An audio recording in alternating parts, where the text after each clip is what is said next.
ನಮಸ್ಕಾರ. ಡಾಕ್ಟರ್ ಸಿದ್ದು ಅವರು KK news Kannada channel ಅಂತ ಒಂದು ಒಳ್ಳೆ ಯೂಟ್ಯೂಬ್ ಚಾನೆಲ್ ಅವರು ಓಪನ್ ಮಾಡಿದ್ದಾರೆ. ಆ ಯೂಟ್ಯೂಬ್ ಚಾನೆಲ್ನ ವಿಶೇಷತೆ ಅಂತ ಹೇಳಿದ್ರೆ ಅದರಲ್ಲಿ ಕೇವಲ ಸಣ್ಣ ಮಕ್ಕಳು ದೊಡ್ಡವರು ಯಾವುದೇ ಒಂದು ವಯಸ್ಸಿನ ಅಂತರ ಇಲ್ಲದೆ ಹೆಚ್ಚು ನಮ್ಮ ಕನ್ನಡಕ್ಕೆ ಸಂಬಂಧಪಟ್ಟಿರುವಂತಹ ಕರೆಂಟ್ ಅಫೇರ್ಸ್ ಎಲ್ಲ ಮಾಹಿತಿ ಸಿಗ್ತಾ ಇದೆ. ದಯವಿಟ್ಟು ಹೆಚ್ಚಿನ ಸಂಖ್ಯೆಯಲ್ಲಿ, ಅದರಲ್ಲೂ ನನ್ನ ಯುವ ಸ್ನೇಹಿತರು ಹೆಚ್ಚಿನ ಸಂಖ್ಯೆಯಲ್ಲಿ ಯೂಟ್ಯೂಬ್ ಚಾನೆಲ್ನ ಸಬ್ಸ್ಕ್ರೈಬ್ ಆಗಿ ಫಾಲೋ ಮಾಡಿ ಹೆಚ್ಚು ಕನ್ನಡ ಪರ ಜ್ಞಾನವನ್ನ ಬೆಳೆಸ್ಕೊಳ್ಳಿ ಅಂತ ಹೇಳೋದಕ್ಕೆ ಇಷ್ಟಪಡ್ತೀನಿ. ನಾನು ನಿಮ್ಮ ನಿರೂಪಕಿ ಬಂಧುಗಳೇ, ಎಲ್ರಿಗೂ ಕೂಡ ಈ ಪತ್ರಿಕಾಗೋಷ್ಠಿಗೆ ತಮ್ಮೆಲ್ಲರಿಗೂ ಕೂಡ ಸ್ವಾಗತವನ್ನು ಕೋರ್ತಾ, ನಾನು ಇವತ್ತು ಪತ್ರಿಕಾಗೋಷ್ಠಿ ಕರೆದಿರ್ತಕ್ಕಂಥ ಉದ್ದೇಶ ಇಷ್ಟೇ. ಮೊನ್ನೆ ಒಂದು ವಿಜಯಪುರ ನಗರದಲ್ಲಿ ಒಂದು ಹಿಂದೂ ಮಹಾಸಭಾ ಅಂತಕ್ಕಂಥ ಒಂದು ಕಾರ್ಯಕ್ರಮ, ಹಿಂದೂ ಸಮಾವೇಶ ಅಂತಕ್ಕಂಥ ಒಂದು ಕಾರ್ಯಕ್ರಮವನ್ನು ಮಾಡಿದರು. ಆ ಕಾರ್ಯಕ್ರಮಕ್ಕೆ ಮುಖ್ಯ ಭಾಷಣಕಾರರಾಗಿ, ವಕ್ತಾರರಾಗಿ ಒಬ್ಬರು ಹನುಮಂತ ಮಳ್ಳಿ ಅಂತಕ್ಕಂಥವ್ರೊಬ್ಬರು ಬಂದಿದ್ದರಲ್ಲಿ. ಅವರು ಭಾಷಣ ಮಾಡ್ತಾ ಇದ್ರು. ಭಾಷಣ ಸಂದರ್ಭದಲ್ಲಿ ಅವರೊಂದು ಹೇಳಿಕೆಯನ್ನು ಕೊಡ್ತಾರೆ. ಏನು ಹೇಳಿಕೆ ಕೊಡ್ತಾರಪ್ಪ ಅಂತಂದ್ರೆ, ಈ ದೇಶ ಅಂತಂದ್ರೆ ಕೇವಲ ಸಂವಿಧಾನ ಅಲ್ಲ, ಈ ದೇಶ ಅಂತಂದ್ರೆ ಕೇವಲ ರಾಷ್ಟ್ರಧ್ವಜ ಅಲ್ಲ, ಈ ದೇಶ ಅಂತಂದ್ರೆ ಕೇವಲ ಬಾಬಾ ಸಾಹೇಬ್ ಅಂಬೇಡ್ಕರ್ ಅಲ್ಲ, ಈ ದೇಶ ಅಂತಂದ್ರೆ ಕತ್ತೆ, ಕುದುರೆ, ನಾಯಿ ಇವುಗಳ ಬಗ್ಗೆ ಮಾತನಾಡ್ತಾರೆ. ಏನು ಹೇಳಿಕೆ ಹೊರಟಿದ್ದಾರೆ ಇವರು? ಏನು ಹೇಳಿಕೆ ಹೊರಟಿದ್ದಾರೆ? ದೇಶದ ಸಂವಿಧಾನಕ್ಕೆ ಅಗೌರವ ತೋರ್ತಾರೆ, ದೇಶದ ಧ್ವಜಕ್ಕೆ ಅಗೌರವ ತೋರ್ತಾರೆ, ಬಾಬಾ ಸಾಹೇಬ್ ಅಂಬೇಡ್ಕರ್ ಸಂವಿಧಾನ ನಿರ್ಮಾತೃ ಬಾಬಾ ಸಾಹೇಬ್ ಅಂಬೇಡ್ಕರ್ ಅವರಿಗೆ ಅವಮಾನ ತೋರ್ತಾರೆ. ಇವರು ಯಾವ ಸಮಾವೇಶ ಮಾಡಿ ಈ ದೇಶದ ಜನರಿಗೆ, ಈ ನಗರದ ಜನರಿಗೆ, ರಾಜ್ಯದ ಜನರಿಗೆ ಏನು ಸಂದೇಶವನ್ನು ಕೊಡ್ಲಿಕ್ಕೆ ಹೊರಟಿದ್ದಾರೆ ಅಂತಕ್ಕಂಥದ್ದು ಗೊತ್ತಾಗ್ತಾ ಇಲ್ಲ. ಈ ಸಮಾಜದಲ್ಲಿ ವಿಘಟನೆ ಮಾಡ್ತಾ, ಈ ಸಮಾಜದಲ್ಲಿ ಕೆಟ್ಟ ಕೆಲಸಗಳನ್ನು ಮಾಡಲಿಕ್ಕೆ ಪ್ರಚೋದನೆ ಕೊಡ್ತಕ್ಕಂಥ ಸಂಘಟನೆಗಳೇನಾದರೂ ಇದಾವ? ಈ ದೇಶದಲ್ಲಿ ಸಾಮರಸ್ಯದಿಂದ ಬದುಕಲಿಕ್ಕೆ ಅವಕಾಶವನ್ನು ಮಾಡಿಕೊಡದೆ, ಈ ದೇಶದಲ್ಲಿ ನಿರಂತರ ಗಲಭೆ, ನಿರಂತರ ಕೋಮು ಗಲಭೆ, ನಿರಂತರ ಜಾತಿ ಗಲಭೆ ಹುಟ್ಟಿಸ್ಲಿಕ್ಕೆ ಏನಾದರೂ ಇವರು ಸಮಾವೇಶಗಳನ್ನು ಮಾಡ್ತಾರಾ? ಅಥವಾ ಮಹಾಪುರುಷರನ್ನ ಅವಮಾನಿಸ್ಲಿಕ್ಕೆ ಏನಾದರೂ ಇವರು ಸಮಾವೇಶಗಳನ್ನು ಮಾಡ್ತಾರಾ ಅಂತಕ್ಕಂಥದ್ದು ನಮಗೆ ಪ್ರಶ್ನೆ ಮೂಡ್ತಾ ಇದೆ. ನೀವು ಹೇಳೋದಿದೆಯಲ್ಲ ನೇರವಾಗಿ ಹೇಳಿ. ಬಾಬಾ ಸಾಹೇಬ್ ಅಂಬೇಡ್ಕರ್ ಅವ್ರನ್ನ ಅವಮಾನಿಸಿ, ಈ ಸಂವಿಧಾನವನ್ನು ಅವಮಾನಿಸಿ, ರಾಷ್ಟ್ರಧ್ವಜವನ್ನು ಅವಮಾನಿಸಿ ಏನು ಹೇಳ್ತೀರಿ ದೇಶಕ್ಕೆ? ಏನು ಹೇಳ್ತೀರಿ ಸಮಾಜಕ್ಕೆ?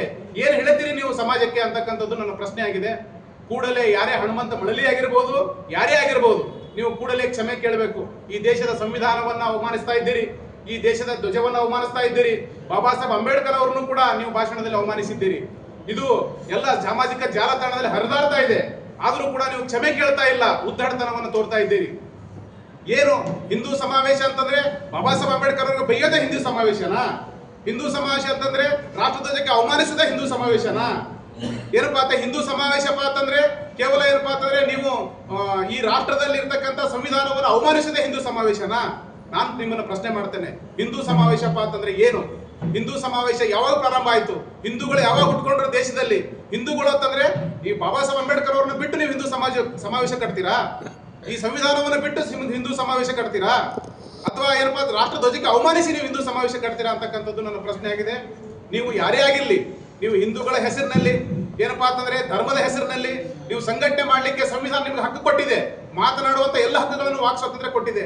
ವಾಕ್ ಸ್ವಾತಂತ್ರ್ಯ ಕೊಟ್ಟಿರ್ತಕ್ಕಂಥ ಸಂವಿಧಾನವನ್ನೇ ನೀವು ಅವಮಾನಿಸ್ತೀರಪ್ಪ ಅಂತಂದ್ರೆ ನೀವು ಎಂತ ಲಜ್ಜೆಗೆಟ್ಟವರಾಗಿರ್ಬೋದು.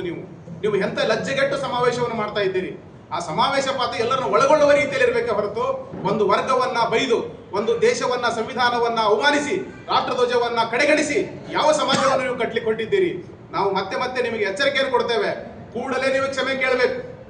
ಬಾಬಾ ಸಾಹೇಬ್ ಅಂಬೇಡ್ಕರ್ ಅವರಿಗೆ, ಸಂವಿಧಾನಕ್ಕೆ ಮತ್ತು ಏನಪ್ಪಾ ರಾಷ್ಟ್ರಧ್ವಜಕ್ಕೆ ಅವಮಾನಿಸಿದ್ದೀರಿ. ಕೂಡಲೇ ನೀವು ಏನಪ್ಪಾ ಕ್ಷಮೆ ಕೇಳಬೇಕು. ಕ್ಷಮೆ ಕೇಳೋದ್ರ ಮುಖಾಂತರ ನೀವು ಮುಂದಿನ ಸಮಾವೇಶವನ್ನು ಮಾಡಬೇಕು. ಒಂದು ವೇಳೆ ಕ್ಷಮೆ ಕೇಳದೇ ಇದ್ರೆ ಖಂಡಿತವಾಗ್ಲೂ ಕೂಡ ನಾವು ಕೂಡ ನಿಮ್ಮ ಮೇಲೆ ಏನ್ ಮಾಡ್ಲಿಕ್ಕೆ ಸಾಧ್ಯದ ಎಲ್ಲವನ್ನು ಕೂಡ ನಾವು ಮಾಡ್ತೇವೆ. ಕಾನೂನಾತ್ಮಕ ಹೋರಾಟ ಮಾಡ್ತೇವೆ. ಇಲ್ಲಪ್ಪ ಅಂತಂದ್ರೆ ಸಾಮಾಜಿಕ ಹೋರಾಟವನ್ನು ಕೂಡ ಕಟ್ಟಬೇಕಾಗ್ತದೆ. ನೀವು ಹಿಂದೂಗಳಪ್ಪ ಅಂತಂದ್ರೆ ಕೇವಲ ಒಂದು ವರ್ಗವನ್ನ ದ್ವೇಷಿಸಿ, ಸಂವಿಧಾನವನ್ನು ಅವಮಾನಿಸಿ ನೀವೇನು? ಇದು ನನ್ನ ಪ್ರಶ್ನೆ ಆಗಿದೆ. ಆ ಕಾರಣಕ್ಕಾಗಿ ನನ್ನ ಜನಪ್ರಿಯ ಎಲ್ಲ ಸುದ್ದಿ ಮಾಧ್ಯಮದ ಎಲ್ಲ ಮಿತ್ರರಲ್ಲಿ ಕೂಡ ಪ್ರಶ್ನೆ ಮಾಡ್ತೇನೆ. ಈ ಪ್ರಶ್ನೆಗಳನ್ನ ಸಮಾಜವನ್ನು ಕಟ್ಟುವ ರೀತಿಯಲ್ಲಿ ನೀವು ಕೂಡ ಕೇಳಬೇಕಾಗ್ತದೆ. ಇವುಗಳನ್ನ ಏನಪ್ಪಾ ಅಂದ್ರೆ ಸಮಾಜದಲ್ಲಿ ನೀವು ಕೂಡ ಬಿತ್ತರಿಸಬೇಕಾಗ್ತದೆ. ಇಂಥ ವಿಚಿತ್ರಕಾರಿ ಶಕ್ತಿಗಳು ಏನಪ್ಪಾ ಅಂತಂದ್ರೆ ಸಮಾಜವನ್ನು ಒಡಿಲಿಕ್ಕೆ, ವಿಘಟನೆ ಮಾಡಲಿಕ್ಕೆ, ಸಮಾಜದಲ್ಲಿ ಕೋಮುವಾದನ ಹರಡಿಸಲಿಕ್ಕೆ, ಜಾತಿವಾದನ ಹರಡಿಸಲಿಕ್ಕೆ ಇಂಥ ಸಮಾವೇಶಗಳನ್ನು ಮಾಡೋದಾದ್ರೆ ಈ ಸಮಾವೇಶಗಳನ್ನು ಧಿಕ್ಕರಿಸಬೇಕಾಗ್ತದೆ. ಈ ಸಮಾವೇಶಗಳಿಗೆ ನಾವೇನಪ್ಪಾ ಧಿಕ್ಕಾರ ಕೂಗಬೇಕಾಗ್ತದೆ. ಆ ಕಾರಣಕ್ಕಾಗಿ ನಾನು ಎಚ್ಚರಿಕೆಯನ್ನು ಕೊಡ್ತೇನೆ.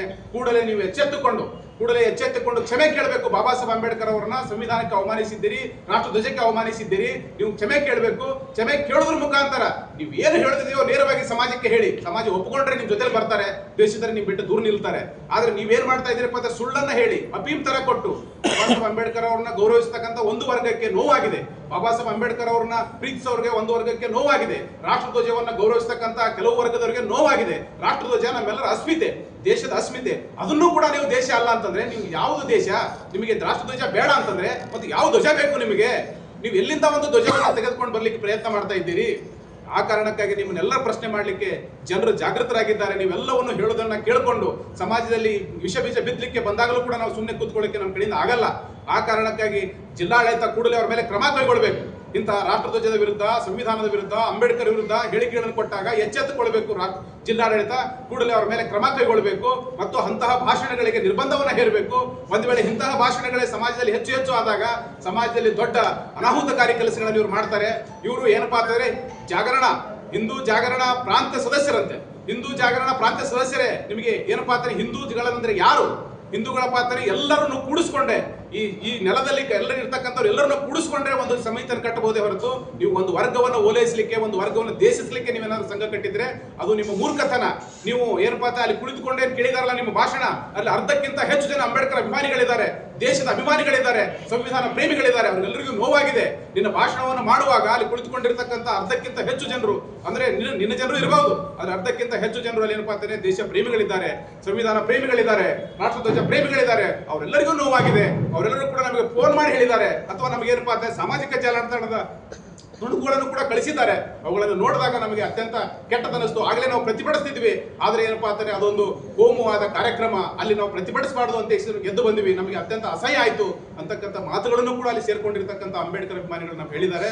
ಆ ಕಾರಣಕ್ಕಾಗಿ ಮುಂದಿನ ದಿನಮಾನದಲ್ಲಿ ಇದು ಹೀಗೆ ಮರುಕಳಿಸಿದ್ರೆ ಖಂಡಿತವಾಗ್ಲೂ ನಿಮಗೆ ದೊಡ್ಡ ಪೆಟ್ಟನ್ನು ಕೊಡಬೇಕಾಗ್ತದೆ, ಮತ್ತೆ ನಿಮ್ಗೆ ಎಚ್ಚರಿಕೆಯನ್ನು ಕೊಡಬೇಕಾಗ್ತದೆ ಅಂತಕ್ಕಂಥದ್ದು ನಾನು ಈ ಪತ್ರಿಕಾಗೋಷ್ಠಿ ಮೂಲಕ ನಿಮ್ಗೆ ಎಚ್ಚರಿಕೆಯನ್ನು ಕೊಡ್ತಾ ಇದ್ದೇನೆ. ನೀವು ಯಾವ ಬೇಸ್ನಿಂದ ಬಂದಿದ್ದೀರಿ? RSS ಹಿನ್ನೆಲೆಯಿಂದ ಬಂದಿದ್ದೀರಿ. RSS ನಿಮ್ಮ ಕಚೇರಿ ಮೇಲೆ ರಾಷ್ಟ್ರಧ್ವಜ ಹಾಕ್ಲಿಲ್ಲ, ಓಕೆ, ನೀವು ರಾಷ್ಟ್ರಧ್ವಜ ಹಾಕ್ಲಿಲ್ಲ ಅಂತಂದ್ರೆ ರಾಷ್ಟ್ರಧ್ವಜಕ್ಕೆ ಅವಮಾನಿಸಿದ್ದೀರಿ ಅಂತಾನೆ ಅರ್ಥ. ಆದ್ರೆ ಎಷ್ಟು ವರ್ಷಗಳ ಕಾಲ ನೀವು ಸಂಘದ ಕಚೇರಿಯಲ್ಲಿ ನೀವೇನಪ್ಪ ರಾಷ್ಟ್ರಧ್ವಜವನ್ನು ಹಾಕ್ಲಿಲ್ಲ? ಅದನ್ನ ನಾವು ಏನಪ್ಪಾ ಅಂತ ನಿಮ್ಮನ್ನು ಪ್ರಶ್ನೆ ಮಾಡ್ತೇವೆ. ಪ್ರಶ್ನೆ ಮಾಡದ ಕಾರಣಕ್ಕಾಗಿ ರಾಷ್ಟ್ರಧ್ವಜ ಮಾತ್ರ ಏನಪ್ಪಾ ಅಂದ್ರೆ ದೇಶದ ಸಂವಿಧಾನ ಅಲ್ಲ ಅಂತ ಹೇಳ್ತೀರಿ, ರಾಷ್ಟ್ರಧ್ವಜ ಮಾತ್ರ ದೇಶ ಅಲ್ಲ ಅಂತ ಹೇಳ್ತೀರಿ, ಸಂವಿಧಾನ ಮಾತ್ರ ದೇಶ ಅಲ್ಲ ಅಂತ ಹೇಳ್ತೀರಿ. ಮತ್ತೆ ನೀವು ಯಾವ ಸಂವಿಧಾನದ ಮೇಲೆ ದೇಶ ಕಟ್ಟಲಿಕ್ಕೆ ಕೊಟ್ಟಿದ್ದೀರಿ? ನೀವು ಯಾವ ಸಿದ್ಧಾಂತದ ಮೇಲೆ ದೇಶ ಕಟ್ಟಲಿಕ್ಕೆ ಕೊಟ್ಟಿದ್ದೀರಿ? ಮತ್ತೆ ನೀವು ಯಾವ ಮಹಾತ್ಮರನ್ನ ನೀವು ಏನಪ್ಪಾ ದೇಶದಲ್ಲಿ ವಿಜೃಂಭಿಸ್ಲಿಕ್ಕೆ ಹೊರಟಿದ್ದೀರಿ? ನೀವು ಯಾವ ಮಹಾತ್ಮರನ್ನ ಈ ದೇಶದಲ್ಲಿ ವಿಜೃಂಭಿಸ್ಲಿಕ್ಕೆ ಹೊರಟಿದ್ದೀರೋ ಅವ್ರಿಗೆ ಹಿನ್ನೆಲೆನೇ ಇಲ್ಲ. ಅವ್ರು ಯಾರು ಕೂಡ ದೇಶಕ್ಕಾಗಿ, ಈ ಜನರಿಗಾಗಿ, ಭಾರತ ದೇಶವನ್ನ, ಭಾವೈಕ್ಯ ಭಾರತವನ್ನು ಕಟ್ಟಲಿಕ್ಕಾಗಿ ಅವರು ಶ್ರಮಿಸೇ ಇಲ್ಲ. ಭಾರತ ದೇಶವನ್ನು ವಿಘಟನೆ ಮಾಡಲಿಕ್ಕೆ ಶ್ರಮಿಸಿರ್ತಕ್ಕಂಥವ್ರು ನಿಮಗೆ ನಾಯಕರಾಗ್ತಾರೆ. ಭಾರತ ದೇಶವನ್ನು ಒಡಿಲಿಕ್ಕೆ ಪ್ರಯತ್ನ ಮಾಡಿರ್ತಕ್ಕಂಥವ್ರು ನಿಮಗೆ ನಾಯಕರಾಗ್ತಾರೆ. ಅವರ ಸಿದ್ಧಾಂತದ ಮೇಲೆ ಭಾರತವನ್ನು ಕಟ್ಟಲಿಕ್ಕೆ ಹೊರಡ್ತೀರಿ. ಅವ್ರ ಹಿನ್ನೆಲೆಯನ್ನು ಒಂದು ಸರಿ ನೋಡಿ. ಏನಪ್ಪಾ ಅಂತ ನೀವೆಲ್ಲ ಕಟ್ಟಿರ್ಬೋದು, 100 ವರ್ಷ ಸುಳ್ಳನ್ನ ಹೇಳಿ ಜನರ ಮನಸ್ಸಿನಲ್ಲಿ ವಿಷವನ್ನ ಬಿತ್ತಿ ನೀವೇನಪ್ಪಾ ಅಂತಾರೆ ದೇಶದಲ್ಲಿ ಒಂದು ಸಂಘಟನೆಯಾಗಿ ಎದ್ದು ನಿಂತಿರಬಹುದು. ಆದ್ರೆ ಅದಕ್ಕೂ ಒಂದು ಅಂತ್ಯ ಅನ್ನೋದಿರ್ತದೆ. ಆ ಅಂತ್ಯ ಕಾಲದಲ್ಲಿ ವಿಪರೀತ ಬುದ್ಧಿ ಅನ್ನುವ ಹಾಗೆ ಏನಪ್ಪಾ ಅಂತ ನಿಮ್ಗೆ ಏನಪ್ಪಾ ಅಂತ ಕೊನೆಗಾಲದಲ್ಲಿ ನಿಮ್ಗೆ ವಿಪರೀತ ಬುದ್ಧಿ ಬಂದಿದೆ. ಭಾರತ ದೇಶದಲ್ಲಿ ಬಾಬಾ ಸಾಹೇಬ್ ಅಂಬೇಡ್ಕರ್ ಅನ್ನು ಕೆಣಕ್ತಿರಲ್ರಿ ನೀವು. ಸ್ವಾತಂತ್ರ್ಯ ಏನಪ್ಪಾ ಅಂತಾನೆ ಇದು ದೇಶದ ಸಂವಿಧಾನವನ್ನು ಅಲ್ಲಗಳಿತೀರಲ್ಲ, ಈ ದೇಶದ ರಾಷ್ಟ್ರ ಧ್ವಜವನ್ನು ಅಲ್ಲಗಳಿತೀರಲ್ಲ. ಎಂತಹ ದುರಂತ ನೀವು. ಇಂದು ಭಾರತ ದೇಶದಲ್ಲಿ ಏನಪ್ಪಾ ಅಂತಾನೆ ನಾವು ಜನವರಿ 26 ಗಣರಾಜ್ಯೋತ್ಸವವನ್ನು ಆಚರಣೆ ಮಾಡ್ತಾ ಇದ್ದೇವೆ. ಆದ್ರೆ ಮೊನ್ನೆ ದಿನ ಏನಪ್ಪಾ ಅಂತಾರೆ ಸಂವಿಧಾನದ ಧ್ವಜವನ್ನ ಅವಮಾನಿಸಿ ಅವರು ಭಾಷಣ ಮಾಡ್ತಾರೆ. ಇದು ಎಂತ ವಿಪರ್ಯಾಸ. ಆ ಕಾರಣಕ್ಕಾಗಿ ನಾ ಎಲ್ಲರಲ್ಲಿ ಕೂಡ ಸಮಾಜದಲ್ಲಿ ಎಚ್ಚರಿಕೆಯನ್ನ ನಾನು ಏನಪ್ಪಾ ಅಂದ್ರೆ ಅವರಿಗೆ ಕೊಡ್ಲಿಕ್ಕೆ ಪ್ರಯತ್ನ ಮಾಡ್ತೇನೆ. ಸಮಾಜದ ಪರವಾಗಿ ಮಾತನಾಡಲಿಕ್ಕೆ ಪ್ರಯತ್ನ ಮಾಡ್ತೇನೆ. ಸಮಾಜದ ಬಂಧುಗಳೇ, ನಾವೆಲ್ಲರೂ ಕೂಡ ಇಲ್ಲೇ ಬದುಕಬೇಕಾಗಿದೆ. ದೇಶದಲ್ಲಿ ನಾವೆಲ್ಲರೂ ಕೂಡ ಭಾವೈಕ್ಯತೆಯಿಂದ ಬದುಕಬೇಕಾಗಿದೆ. ಅಣ್ಣ ತಮ್ಮಂದಿರಿಗೆ ಬದುಕಬೇಕಾಗಿದೆ. ರಾಷ್ಟ್ರ ಧ್ವಜಕ್ಕೆ ಗೌರವಿಸಬೇಕಾಗಿದೆ. ಸಂವಿಧಾನವನ್ನು ಉಳಿಸ್ಕೊಳ್ಬೇಕಾಗಿದೆ. ಆದ್ರೆ ಇಲ್ಲೊಬ್ರು ಮಾತನಾಡ್ತಾರೆ, ಈ ಸಂವಿಧಾನ ದೇಶ ಅಲ್ಲ, ಈ ರಾಷ್ಟ್ರಧ್ವಜ ದೇಶ ಅಲ್ಲ, ಅಂಬೇಡ್ಕರ್ ದೇಶ ಅಲ್ಲ. ಮತ್ತೆ ಯಾರು ನಿಮಗೆ ದೇಶ? ಅವರು ಖಂಡಿತವಾಗ್ಲೂ ಕ್ಷಮೆ ಕೇಳ್ತಾರೆ. ಯಾಕಂತ ಕೇಳಿದ್ರೆ ಈ ದೇಶದ ಸಂವಿಧಾನಕ್ಕೆ ಅವಮಾನಿಸಿದ್ದಾರೆ, ಈ ದೇಶದ ರಾಷ್ಟ್ರಧ್ವಜಕ್ಕೆ ಅವಮಾನಿಸಿದ್ದಾರೆ ಮತ್ತು ಮಾತಿನ ಬರದಲ್ಲಿ, ಜನರ ಚಪ್ಪಾಳೆ ಬರದಲ್ಲಿ ಹುಚ್ಚರ ತರ ಏನಪ್ಪಾ ಅದು ಉನ್ಮಾದಕ್ಕೆ ಒಳಗಾಗಿ ಸಂವಿಧಾನವನ್ನು ಗೌರವಿಸಿದರೆ ಅವಮಾನಿಸಿದ್ದಾರೆ. ಆ ಕಾರಣಕ್ಕೆ ಉನ್ಮಾದದಿಂದ ಹೊರಗೆ ಬಂದಾಗ ವಾಸ್ತವ ಗೊತ್ತಾಗ್ತದೆ. ಆ ಕಾರಣಕ್ಕೆ ಕ್ಷಮೆ ಕೇಳ್ತಾರೆ. ಕ್ಷಮೆ ಕೇಳದಿದ್ರೆ ಅವರು ಮುಂದಿನ ದಿನದಲ್ಲಿ ಏನು ವಿಜಯಪುರ ನಗರದಲ್ಲಿ ಇನ್ನೂ ಸಮಾವೇಶವನ್ನು ಮಾಡ್ಲಿಕ್ಕೆ ಹೊರಟಿದ್ದಾರೋ ಆ ಸಮಾವೇಶ ಮಾಡ್ಲಿಕ್ಕೆ ನಾವು ಕೂಡ ಬಿಡಲ್ಲ. ನಾವು ಕೂಡ ಏನಪ್ಪಾ ಅಂತಂದ್ರೆ ಜಿಲ್ಲಾಡಳಿತಕ್ಕೆ, ಸರ್ಕಾರಕ್ಕೆ ಮನವಿ ಕೊಡಬೇಕಾಗ್ತದೆ. ಇಂಥ ಹುಚ್ಚರು ಬಂದು ಮಾತನಾಡ್ತಾರೆ, ಸಂವಿಧಾನದ ಅರಿವಿಲ್ದವರು ಬಂದು ಮಾತನಾಡ್ತಾರೆ, ರಾಷ್ಟ್ರದಲ್ಲಿ ಗೌರವಿಲ್ಲದವರು ಬಂದು ಮಾತನಾಡ್ತಾರೆ. ಅವರಿಗೆ ಎಚ್ಚರಿಕೆಯನ್ನು ಕೊಡಿ, ಅವರಿಗೆ ನಿರ್ಬಂಧ ಹೇರಿ ಅಂತಕ್ಕಂಥ ಒಂದು ಮನವಿಯನ್ನು ಕೂಡ ನಾವು ಮಾಡಬೇಕಾಗ್ತದೆ. ಮತ್ತು ಅವ್ರ ಮೇಲೆ ದೂರು ಪ್ರಕರಣ ಮಾಡೋದೇ ಪ್ರಯತ್ನ ಅದು ಮಾಡ್ತಾ ಜಿಲ್ಲಾಡಳಿತ ಮಾಡಬೇಕಾಗಿತ್ತು. ಈಗಾಗಲೇ ಸಾಮಾಜಿಕ ಜಾಲತಾಣಗಳಲ್ಲಿ ಪತ್ರಿಕೆಗಳಲ್ಲಿ ಬಂದಾಗ ಸಂವಿಧಾನ ಮತ್ತು ರಾಷ್ಟ್ರಧ್ವಜಕ್ಕೆ ಮತ್ತು ಅಂಬೇಡ್ಕರ್ ಅವರಿಗೆ ಅವಮಾನಿಸಿದ ಕಾರಣಕ್ಕಾಗಿ ಜಿಲ್ಲಾಡಳಿತ ಮಾಡಬೇಕಾಗಿತ್ತು. ಇಲ್ಲಿವರೆಗೂ ಮಾಡಿಲ್ಲ.